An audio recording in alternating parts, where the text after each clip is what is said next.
आकाशवाणी संबलपुर जोहार आंचलिक खबर पढ़ुछन तापस रंजन साहू। एमसीएल आउ अलगा केंद्रीय कोयला राष्ट्रायत्त उद्योग थी स्थानीय इलाकार पिला टोकेल मानकु निजुक्ति देवार उपरे मुख्यमंत्री मोहन चरण माझी जोर देइछन। गलाकाल भुवनेश्वर नो केंद्र कोयला विभाग सचिव अमृतलाल मीना तांकु भेटबार बेले मुख्यमंत्री तालचेर मेडिकल कॉलेज के एमसीएल सहयोग थी जल्दी कार्यकारी करबार उपरे जोर देइथिले। इतार सहित सीएसआर पांठी थी स्थानीय इलाकार विकास बाबदे भिल आलोचना होइथिला।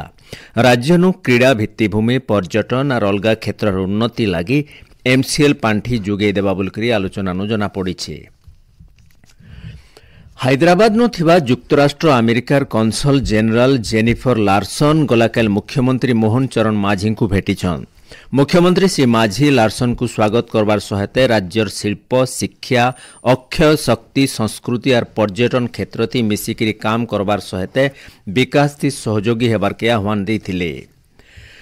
मुख्यमंत्री जन अभियोग शुणानी कार्यक्रम आइबा 12 तारीख दिन बंद रहेबा। जन अभियोग शुणानी परवर्ती तारीख साधारण प्रशासन और साधारण अभियोग विभाग तरफु जनै दिया जिबा बोलकरी मुख्यमंत्री कार्यालय तरफु कहा जायछि। राज्य सरकार 24टा जिलार जिलापाल मानकर अदल बदल करिछन। ए बाबदे साधारण प्रशासन विभाग तरफु विज्ञप्ति बाहरी। विज्ञप्ति अनुसार भद्रक जिलापाल सिद्धेश्वर बलिराम बंदार को संबलपुर जिलापाल भावे नियुक्ति दिया जायछि। सेंता रायगढ़ जिलापाल मनोज सत्यवान महाजन एतके सुंदरगढ़ जिलापाल भावे कार्य तुलाबे। ओडिशा खनि निगम कार्यनिर्वाही निर्देशक कविंद्र कुमार साहू को देवगढ़ जिलापाल भावे बदली करा जायछि। संस्कृति विभाग स्वतंत्र सचिव मधुसूदन दास नुआपड़ा जिलापाल होइछन। सेंता मालकानगिरी जिलापाल पावर सचिन प्रकाश कलाहांडी जिलापाल भावे नियुक्ति पाइछन। बौद्ध जिलापाल भावे सुब्रत कुमार पंडा को दायित्व मिलिछे बोली विज्ञप्ति सूचना मिली। सियाड़े ओडिया भाषा साहित्य और संस्कृति निर्देशक भावे डॉक्टर विजय केतन उपाध्याय को दायित्व मिली।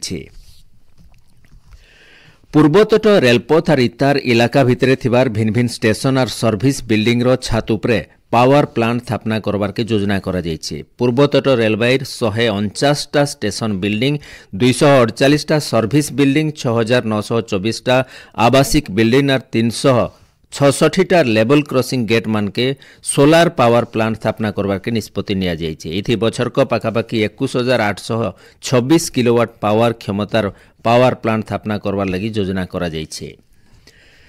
राज्यर लोकर सुरक्षा लगी विशुद्ध पानीय जल जोगान उपरे गृह निर्माण और नगर उन्नयन मंत्री डॉक्टर कृष्णचंद्र महापात्र जोर देइछन। ओडिशा जल निगम वाटकोर काम और अग्रगति बाबदे समीक्षा करी सेति बढ़ुतबार पान रो दरकार के पूरा करबार लगी चलीथिबार सबु प्रकल्प के जल्दी शेष करबार उपरे वाटको के निर्देश देइछन।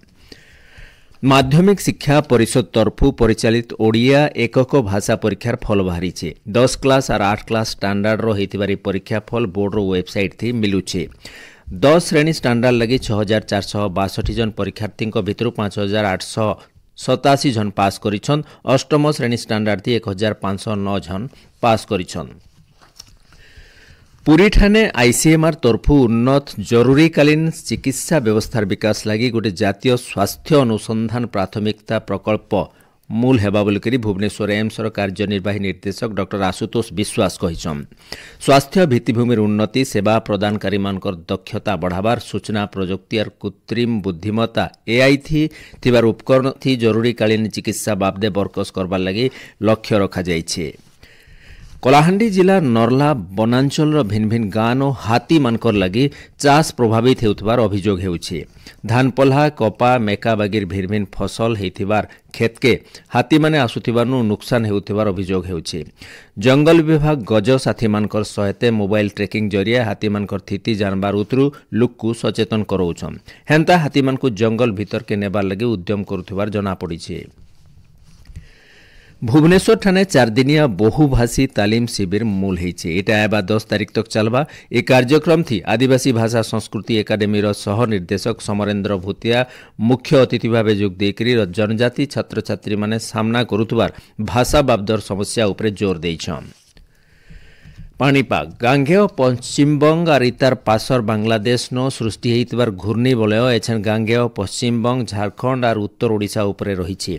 इतार प्रभाव थी आबा 24 घंटा भितर लघुचाप क्षेत्र सृष्टि हेबार संभावना रहिछि बोली भुवनेश्वर पाणीपाग केन्द्र तरफु कहा जायछि। आज सुंदरगढ़ झारसुगुड़ा बरगढ़ सुवर्णपुर और बलांगीर जिलानो अति प्रबल वर्षा हेबार अनुमान करा जायछि। एथनी आंचलिक खबर इनो शेष होला। आरो बेलर आंचलिक खबर सुनी पारबे राति 7:02 थी। जुहार।